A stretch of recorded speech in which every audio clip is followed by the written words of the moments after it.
What them haters talking about?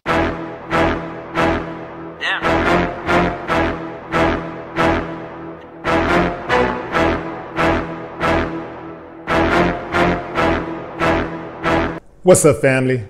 Got a good one for you. Here's something that happens to every parent. There's somewhere you have to absolutely be. Your current livelihood and possibly your future success depends on it. And all of your regular child care options fall through. So often, you wind up staying home knowing you'll suffer for it. But sometimes, like in the case of one student at Morehouse College, you go with the option B and bring the kid along. On Friday, Nick Vaughn witnessed this scene in his math class when his classmate Wayne Hare showed up wearing his baby daughter in a carrier. The father explained to their professor, Nathan Alexander, that he couldn't find a babysitter. No problem. In fact, I will even hold her so you can take better notes in class, Vaughn quoted Alexander as saying on his viral Facebook post. It turns out that this wasn't a complete surprise. I try to tell my students early in the semester that if they ever need anything from me, to be in touch with me to let them know, and I really work to let them know that I mean that.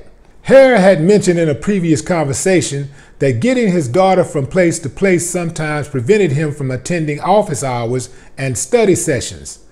I said, feel free to bring her to my office, Alexander says, and Friday he walks into class and he says, hey, you said if I ever need anything to let you know. Well, here she is. Students responding to the matter on Twitter said that this is not a surprise for Mr. Alexander. They said he always does things like this. That's what I'm talking about, man. A teacher who genuinely cares about his students.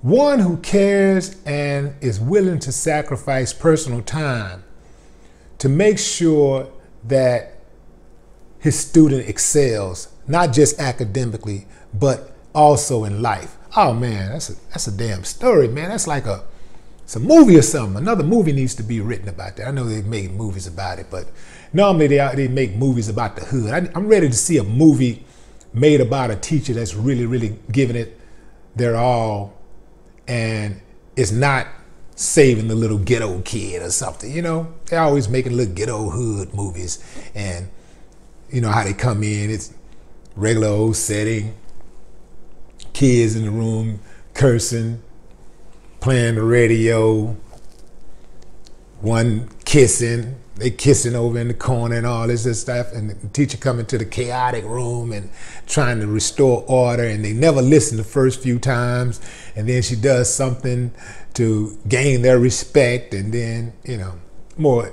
Oh, and it's always a good kid who has some trouble in the streets that might get, life may be in danger, may even get killed. Y'all know what I'm talking about, typical stuff. But I love these type of stories. These are the type of teachers that were made to be in classrooms. We need more teachers like this. We need more teachers who are willing to walk into those classrooms and it not just be about the check. Good for the professor. I don't know if I'm more impressed with the professor or the father. The father willing to make those sacrifices, say, hey man, I wanna make it in the world, and I need to educate myself, and I need to go to work, but I also need to take care of my baby. I need to take care of the baby girl, you know? That's beautiful, man. Oh man, it's a beautiful story, man. I would cry, but that ain't gangster. But I'm telling you, man, it makes me feel good.